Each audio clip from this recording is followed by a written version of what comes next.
hard should I hit it?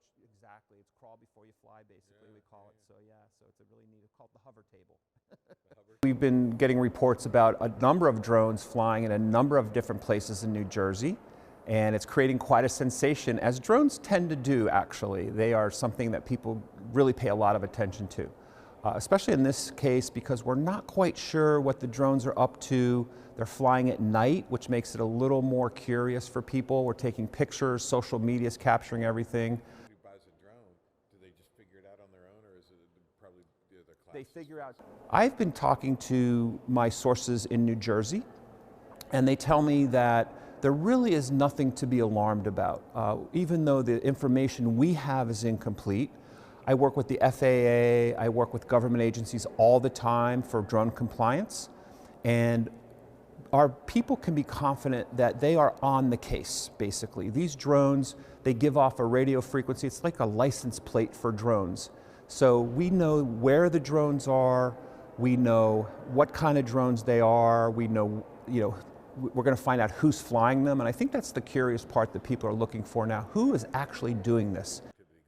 Huge amount, huge amount. Like I said, 28 different industries. We see it especially in construction. Agriculture's growing. The thing that's going to bring this to light is that it's going to continue. And eventually the local forces, the government forces, FAA, they will find out exactly who's doing this.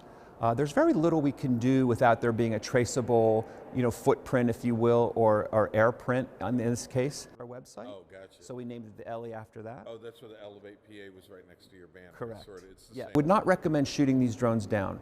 Even 1 foot off the ground is under federal jurisdiction for the FAA. So it is a felony to shoot a drone down. Drones are registered with the FAA, the pilots are registered. So I would highly recommend not to do that. What I would suggest, if you see drones, report it to your authorities, try to get a time, a place. It has not necessarily been in our cities.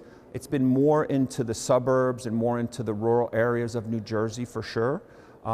So it tells me people are they're going out of their way to do this a little bit, which makes me think that, this is something more for fun, or maybe just, it's not an imminent threat to our population. So the people are out there, they're flying, they might be just flying for fun at night, for example, but I think the information will present itself shortly. I think the authorities are on this, and we're going to find out exactly what's going on very shortly. We do not know what these drones are up to. I understand there can be a fleet of drones. Sometimes there's 10 or 12 at a time that are flying around. That tells me that there's a group of people involved. So it could be something as innocent as just a social group flying around. Hopefully it's not as bad as surveillance, perhaps. That's a possibility, of course, but I'm really confident that we're going to get to the bottom of this shortly. And I think that the main message here is that drones are going to become a part of our culture, a part of technology, something that we're going to get used to over time.